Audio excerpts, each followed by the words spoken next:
शनि चंद्रमा का संयोग सत्य के लिए है। यदि संयोग को अन्य ग्रहों से समर्थन मिलता है तो जातक सत्य बोलता है।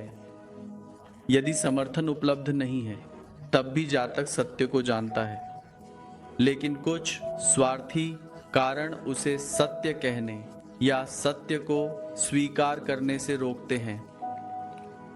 शनि चंद्रमा के जातक प्रशासनिक नौकरियों, पुलिस कर्तव्यों, सीआईडी, सीबीआई, एफबीआई में अच्छा करते हैं क्योंकि शनि प्रणाली को पसंद करता है और कोई भी सरकारी प्रशासन वास्तव में एक स्थापित प्रणाली है और जातक सामान्यतः प्रणाली का पालन करता है। वह विद्रोही प्रकार का व्यक्ति नहीं है। वह प्रणाली को बदलने की कोशिश नहीं करेगा।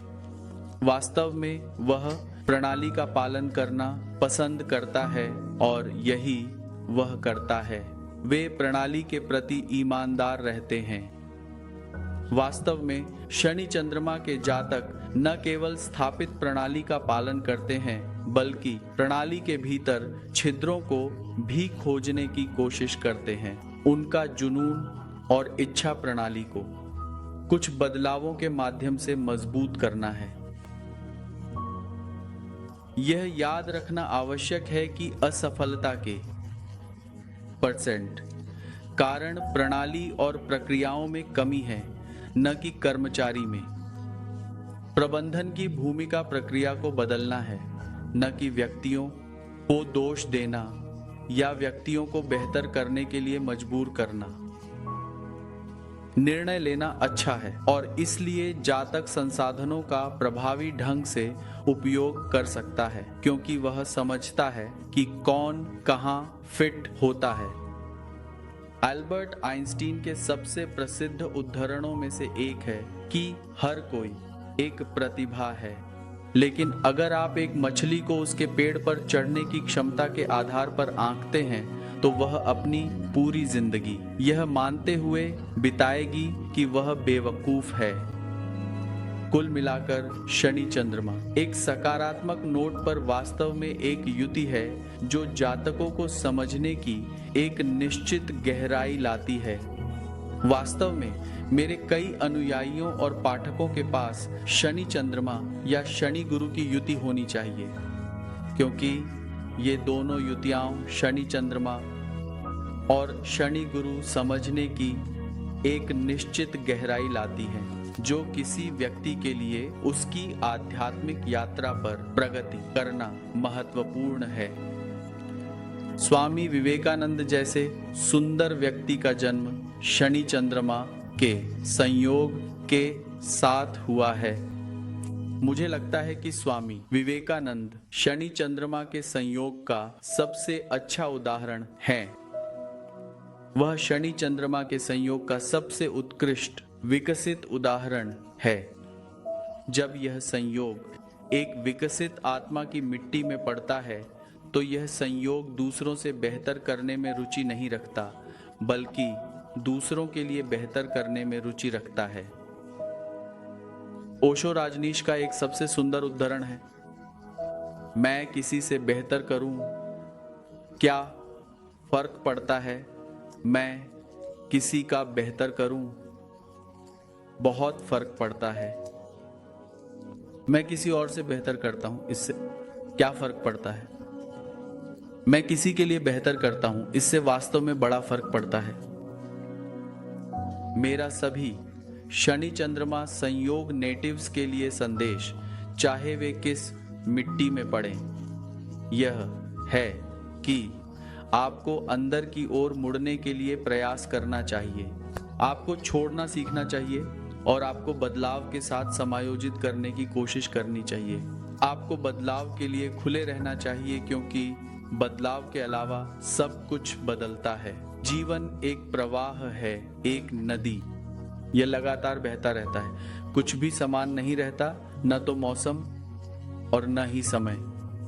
अगर आप नीचे हैं तो यह एक संकेत है कि जल्द ही आप जीवन में उठने वाले हैं क्योंकि जीवन ऐसा ही है। और नीचे सुबह और रात गर्म और ठंडा, यही विपरीतताएं हमें जीवित रखती हैं। इसे याद रखें, यही ऊंचे और नीचे चेहरे हमें आगे बढ़ाते हैं, हमें मजबूत, अधिक परिपक्व और एक व्यक्ति के रूप में अधिक विकसित बनाते हैं। जीवन में उतार चढ़ाव हमें आगे बढ़ाने के लिए बहुत महत्वपूर्ण है, क्योंकि एक सीधी रेखा, यहाँ तक कि एक ईसीजी में, यह दर्शाती है कि हम जीवित नहीं हैं। इसलिए कभी भी निराश न हो और अपने भावनाओं को दबाएं नहीं, क्योंकि जैसा कि कहा जाता है, दमन आत्महत्या है, जबकि अभिव्यक्ति जीवन है। अपनी भावनाओं को दबाना बंद करें और खुद को व्यक्त करना शुरू करें। यही खुद होने का सबसे सुंदर तरीका है। अब कई बार ऐसा होता है कि आपके चारों ओर कई नकारात्मक लोग होते हैं। इस ऑनलाइन फोरम पर भी कई नकारात्मक लोग हैं। वे सिर्फ आपको चोट पहुंचाने के लिए टिप्पणी करते हैं। अब आपके पास एक विकल्प है, या तो आप उनके टिप्पणी का जवाब देकर अभिव्यक्त करते हैं, जो एक अच्छा विचार नहीं है, क्योंकि तब आप उनके दुष्चक्र में फंस जाएंगे। और दूसरा विकल्प है उन्हें नजरअंदाज करना, उन्हें माफ करना, क्योंकि वे अपने कर्मों का भुगतान करेंगे। आप अपना समय बर्बाद क्यों करना चाहते हैं? लेकिन ऐसे लोग होते हैं जो आपको चोट पहुंचाते रहेंगे। आपको सीखना चाहिए कि कैसे प्रतिक्रिया न दें। उन्हें नजरअंदाज करें, ब्लॉक करें। नजरअंदाज करने के कई तरीके हैं, लेकिन कभी भी प्रतिक्रिया के उस दुष्चक्र में मत पड़े। कभी भी प्रतिक्रिया न दें, और अगर आपको प्रतिक्रिया देनी है तो केवल उन्हीं को प्रतिक्रिया दें जो इसके लायक हैं। बहुत से लोग हैं जो मुझे चोट पहुंचाने में बहुत खुश हैं। वे X, Y, Z बातें कहेंगे। मैं ध्यान नहीं देता, मैं उन्हें नजरअंदाज करता हूं, क्योंकि वे अपने कर्मों का भुगतान करेंगे। हम यहाँ सभी को बुद्धिमान बनाने के लिए नहीं हैं। हमें बस अपने और उन लोगों पर ध्यान केंद्रित करना है जो इसके लायक हैं। इसलिए जो कुछ भी आप करते हैं उसमें अपनी विशिष्टता व्यक्त करें, अपनी व्यक्तिगतता व्यक्त करें, अस्तित्व को आप पर गर्व करने दें। जीवन को बोझिल नहीं महसूस किया जाएगा, यह एक सुगंध बन जाएगा जब आप समझेंगे कि आपको अपनी भावनाओं को दबाना नहीं चाहिए, बल्कि उन्हें व्यक्त करना चाहिए। जब आप किसी से प्यार करते हैं तो अपनी भावनाएं उस व्यक्ति के सामने व्यक्त करें। जब आप किसी से नफरत करते हैं तो अपनी भावनाएं उस व्यक्ति के सामने व्यक्त करें। जब आप हंसना चाहते हैं तो दिल खोलकर हंसें, और जब आप रोना चाहते हैं, जब आप अपने आंसुओं को नियंत्रित नहीं कर सकते, तो उन आंसुओं को अपनी आंखों से बहने दें, क्योंकि केवल एक स्वाभाविक व्यक्ति ही रो सकता है। मैं बहुत रोता हूं क्योंकि लोग मुझे लगातार चोट पहुंचाते हैं, चाहे वह ऑनलाइन हो या ऑफलाइन, लेकिन मैं कभी प्रतिक्रिया नहीं देता। मैं इसे अपने दिल में ले लेता हूं और इसे घुला देता हूं। यही तरीका है। कभी भी प्रतिक्रिया देने के उस दुष्चक्र में मत पड़ें। केवल वही व्यक्ति जो अपने दिल का पालन कर रहा है, वह दिल खोलकर रो सकता है, और भगवान ऐसे व्यक्ति को प्यार करते हैं। गुरु ऐसे व्यक्ति को प्यार करते हैं, क्योंकि एक बिना दिल का आदमी कभी नहीं रो सकता। केवल सबसे सुंदर व्यक्ति, वह व्यक्ति जो अपने दिल का पालन करता है, वह व्यक्ति जिसके पास एक शुद्ध दिल है, रो सकता है, और वह रोना हमेशा आसमान को छूता है। यही वह तरीका है जब भगवान आते हैं, जब आपकी आंखें नम हो जाती हैं, जब आपका दिल प्रेम और भक्ति के साथ धड़कने लगता है। ऐसे क्षण होते हैं जब अव्यक्त को केवल आपके आंसुओं के माध्यम से व्यक्त किया जा सकता है।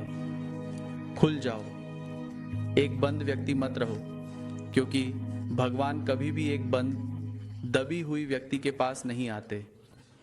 भगवान केवल उसी आदमी के पास आते हैं जो आसमानों के सामने अपनी वास्तविकता को बिना शर्माए, बिना यह सोचे कि कौन क्या कहेगा, घोषित करता है। याद रखें, दुनिया में सबसे बड़ा डर दूसरों की राय का होता है, और जिस क्षण आप भीड़ से डरते नहीं हैं, आप अब एक जहाज नहीं हैं, आप एक शेर बन जाते हैं। आपके दिल में एक महान गर्जना उठती है, स्वतंत्रता की गर्जना। हमेशा याद रखें, यहाँ तक कि यीशु के भी नफरत करने वाले थे, यहाँ तक कि कृष्ण के भी नफरत करने वाले थे, यहाँ तक कि बुद्ध के भी नफरत करने वाले थे। नफरत करने वाले हमेशा होते हैं, लेकिन हमारा ध्यान उन पर नहीं होना चाहिए जो हमसे नफरत करते हैं, बल्कि उन पर होना चाहिए जो हमसे प्यार करते हैं। और इसलिए सभी शनि चंद्रमा संयोग नेटिव्स के लिए मैं जोर देता हूँ, शेर की तरह जियो, अपने दिल में महान गर्जना उठने दें, स्वतंत्रता की गर्जना, पूर्ण स्वतंत्रता। अगले महीने मेरी नई किताब शनि को आध्यात्मिक रूप से स्पष्ट किया गया 578 पृष्ठों की किताब विश्व स्तर पर रिलीज हो रही है, और इस किताब में मैंने शनि चंद्रमा संयोग पर अधिक लिखा है। इसलिए जब भी यह आए, इसे पढ़ने का एक बिंदु बनाएं, और मैं निश्चित रूप से अगले महीने के अंत में किताब रिलीज होने पर इसके बारे में और साझा करूंगा। जय श्री गणेश, जय गुरु।